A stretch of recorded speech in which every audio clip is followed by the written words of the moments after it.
வணக்கம் நண்பர்களே. திராவிட model failure ஆயிடுச்சு, ஃப்ளாப் ஆயிடுச்சு. அதனால தான் திமுக மக்கள் வீட்டுக்கு அனுப்பியிருக்காங்க. தாவேக்காவை ஆட்சியை கொண்டு வந்திருக்காங்க. ஆனா சட்டப்பேரவையில பேசுற திமுக மூத்த தலைகள் எல்லாம் திராவிட மாடலையே திரும்ப திரும்ப பேசிட்டு இருக்காங்க. ஐயா, அது கடந்து போன ஆட்சிங்க. உங்க சாதனைகளை திரும்ப சொல்லி என்ன ஆக போகுது? இந்த அரசுடைய குறைகள் என்ன? திருத்துவதற்கான வாய்ப்புகள் என்ன? என்ன நீங்க எதிர்பார்க்குறீங்க? அப்படின்னு மக்கள் எதிர்பார்க்கறாங்க.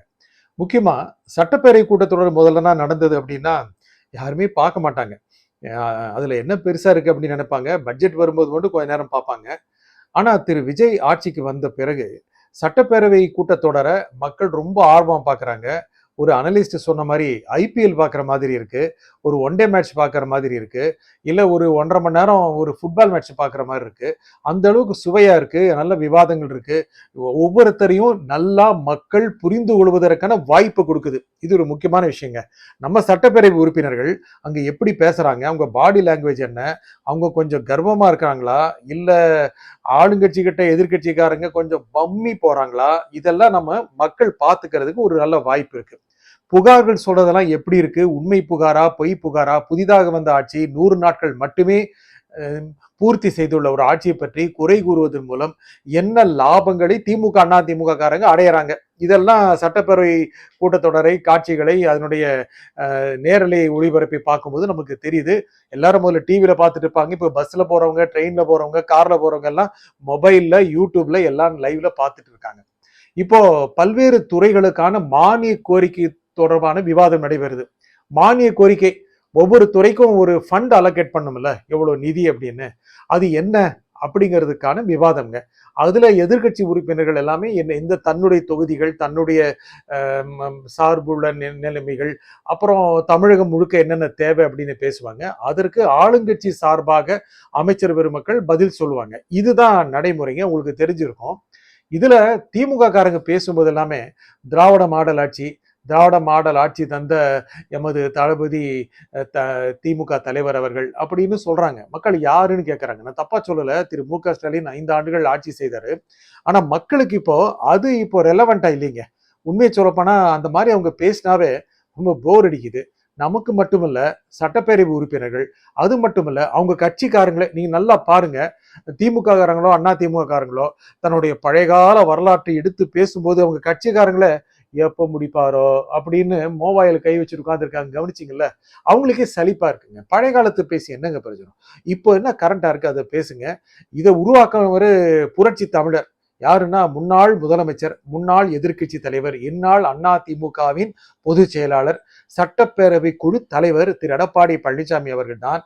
என்ன பேசினாலும் ஆதி காலத்தில் என்ன நடந்தது அப்படிங்கிறத பட்டியல் பிடிக்கிறார். அவர் கட்சி சார்ந்தவங்கள அவர் அந்த காலத்துல இப்படி மராமத்து பணி பண்ணாரு, மராமத்து நாயகன், இப்படி எல்லாம் பேசிட்டு இருக்காங்க. மராமத்து பணி பண்ணுவதில் நிறைய காசு இறங்குதுங்க. மக்கள் சரி செய்யறதுக்காக சொல்றேன். அதெல்லாம் திரும்ப ஞாபகப்படுத்துறாங்க. எப்பங்க 2021 என்னாச்சுன்னா எடப்பாடி பழனிசாமி அவர்களின் ஆட்சி முடிந்து விட்டது. அப்போ 12 வயசு இருந்த இளைஞர்களுக்கு இப்போ 18 வயசுங்க. 6 வருஷம் ஆயிப்போச்சு, 5 வருஷம் ஆயிப்போச்சு. அவங்க 17 18க்கு வந்துட்டாங்க. அப்புறம் அப்போ 13 இருக்கிறவங்க இப்போ 18 ஆயிப்போச்சு. ஓட்டு கூட போட்டிருப்பாங்க. ஏன்னா புரட்சி தமிழரா, ஆட்சி பண்ணாரா, அவர் மராமத்து நாயகரா இப்படின்னு மக்கள் கேட்க ஆரம்பிச்சாங்க. அதனால போர் அடிக்கிற மாதிரி பேசாம இன்ட்ரெஸ்டிங்கா பேசணும். பேசுறதுக்கு உரியவர்களாக திமுக சார்பில் பன்னீர்செல்வத்தை ஓபிஎஸ் முன்னாள் முதலமைச்சர் அவரெல்லாம் தேர்ந்தெடுக்காங்களா. அவர் எந்திரிச்சு பேச ஆரம்பிச்சாவே செம டிராகிங்கா இருக்குங்க. அவர் சொல்றாரு, சீக்கிரம் அனுப்புங்க, க்ளோஸ் பண்ணுங்க சட்டப்பேரவை அன்றைய நாள் கூட்டத்தை, ரொம்ப பசியா இருக்கு அப்படின்னு. அவர் பேசினாவே நிறைய பேருக்கு ரொம்ப பசியாகி போகுது. அந்த மாதிரி இருக்குங்க. முக்கியமாக சட்டப்பேரவையில் என்ன பேசப்பட்டதுன்னா, எதற்காக முதலமைச்சர் வேறு அறைக்கு மாற வேண்டும், இதுல நிதி பிரச்சனை இருக்கிற இடத்துல தேவையா அப்படின்னு. அதுக்கு ஆதவர்ஜுனா நல்லா பதில் சொன்னாரு. ஏவாவில் கேட்டாரு, ஆதவர்ஜுனா பதில் சொன்னாரு. முதலமைச்சர் ரொம்ப எளிமையானவர். முக்கியமாக பிரச்சாரத்திற்கு போகும்போது சாதாரண கடைகள் கூட உணவை சாப்பிட்டு விட்டு 2 மணி நேரம் வண்டியிலேயே ஓய்வு எடுக்கக்கூடியவர். அப்படி இருக்கிற போய் அவர் ஆடம்பரம் எதிர்பார்க்கிறார் அப்படின்னு எதிர்பார்க்காதீங்க. திரு விஜய் அவர்களை, முதலமைச்சர் விஜய் அவர்களை சந்திப்பதற்கு நிறைய பேர் வர்றாங்க, பல பேர் வர்றாங்க. அவங்களெல்லாம் அமர வைப்பதற்கும் அவளுக்கு சௌரியம் செய்து கொடுப்பதற்கும் வசதிகள் வேணும். அது மட்டுமல்ல, அவருடைய செயலாளர்கள் அமர்வதற்கு நிறைய இடம் வேண்டும். இப்பெல்லாம் அவங்க பணியாற்றுகிற இடம் பார்த்தால் 100 சதுர அடி அளவுக்கு தான் இருக்கு. அதனால் நிறைய இடம் கேட்பது தவறில்லை. முன்னாள் முதலமைச்சர்கள் திரு கருணாநிதி, செல்வி ஜெயலலிதா இவர்கள் எல்லாமே ஒரு சட்டப்பேரவை கூட கட்டடம் கூட கட்டணும் அப்படின்னு நினைச்சாங்க, அது கூட தெரியுமல்லவா அப்படின்னு ஞாபகப்படுத்துறாரு. மக்களுக்கு அது தெரியுதுங்க. அதை தவிர அது முதலமைச்சர் அறையை சீரமைப்பதற்கும் உருவாக்குவதற்கும் நிறைய கட்டிடப் பணி நடந்துருச்சு. அதற்கு டெண்டர் கோரப்படுவதற்கு முன்பாகவே, டெண்டர் முடிவதற்கு முன்பாகவே பணிகள் ஆரம்பிச்சிருச்சு அப்படின்னு ஒரு பத்திரிகை போட்டாங்க. அதை எடுத்து சட்டப்பேரவையில ஏவாவல் கேட்டாரு. அதற்கு கூட பொதுப்பணித்துறை அமைச்சர் திரு ஆதவ அர்ஜுனா பதில் சொன்னாரு, அது தவறான செய்தி. என்னென்ன டெண்டர்கள் முன்பு கொடுக்கப்பட்டன, முந்தைய ஆட்சியுடைய டெண்டர்கள் எத்தனை ரத்து செய்யப்பட்டன, எவ்வாறு அவை புதுப்பிக்கப்பட்டன, இதன் மூலம் அரசு கஜானாவுக்கு வர தொடங்கி இருக்கின்ற தொகை எவ்வளவு, இதெல்லாமே இருக்குங்க, கணக்கு வெளியே வரும் அப்படின்ட்டாரு. மக்கள்கிட்ட தவறான செய்திகளை கொண்டு போகக்கூடாது. ஆனா அரசு தொடர்பான விமர்சனங்கள் நிச்சயமா தேவை. அதை பத்திரிகைகள் செய்றாங்க. ஆனா அதுல கொஞ்சம் ஓவர் எந்தூசியாஸ்டிக்கா இருக்காங்க, அதீத உற்சாகம் காட்டுறாங்க. ஏதோ ஒரு பெரிய அளவுக்கான தவறு நடந்துருச்சு, தூய்மையான ஆட்சி கொடுக்க விரும்புகின்ற, நினைக்கின்ற, லட்சியம் கொண்டிருக்கின்ற இந்த அரசு முதலமைச்சருடைய அறையை சீர்படுத்துவதற்கு, உருவாவதற்கு, மறுநிர்மாணம் செய்வதற்காகவா விதிமுறைகளை மீறி டெண்டர்களை கொடுக்கும்? அது இருக்க வாய்ப்பு இல்லை இல்லையவா? இருந்தாலும் போட்டு வைப்போம் அப்படின்னு நிறைய பேர் நினைக்கிறாங்க. அது விளக்கங்கள் வரும்போது சரியா நினைக்கிறேன். அதே மாதிரி அதிமுக காரங்கள் பேசுனாங்கன்னா அந்த பழைய காலத்து பேச்சே தான் பேசுறாங்க. ஆனா ஆளும் தரப்பிலிருந்து பேசும்போது ரொம்ப இன்ட்ரெஸ்டிங்கா இருக்குங்க. புதிய அமைச்சர்கள், புதிய எம்எல்ஏக்கள் அவங்க அமைச்சர்களா இருக்காங்க. சட்டப்பேரவை துணைத் தலைவர் அவர் கூட ஏதோ பழங்கால அனுபவம் கொண்டவர் மாதிரி சிறப்பாக செயல்படுகிறார், நடுநிலையாக செயல்படுகிறார். எந்த உறுப்பினரை பேச அனுமதிக்க வேண்டும், எந்த அமைச்சருக்கு கூட பேசுவதற்கான அனுமதியை கொடுக்கலாமா வேண்டாமா நினைக்கிற அளவுக்கு செம்மையா டெவலப் ஆயிட்டாரு. இது இந்த ஆட்சியாளர்களுடைய அவருடைய வேகத்துடைய நுணுக்கத்துடைய தன்மையை காட்டுது. ஏதோ திரு விஜய் அவர்கள் ஸ்பான்டேனியஸா பேச மாட்டேங்கிறாரு, எல்லா இடத்துலையும் பதில் சொல்ல மாட்டேங்கிறாரு, செய்தியாளர்களை பார்க்க மாட்டேங்கிறாரு, இப்படி எல்லாம் இருக்கு இல்லையா?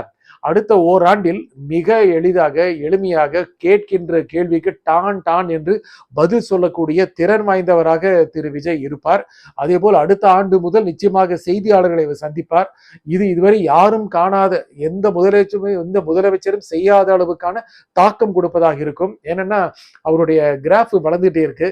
இது எல்லாருக்கும் தெரியும்னு நினைக்கிறேன். தெரிஞ்சுக்கிறதுக்காக சொல்றேன். நாங்க இருக்கிற அம்சங்களை கவனித்து அப்சர்வ் பண்ணி பேசுறோம்.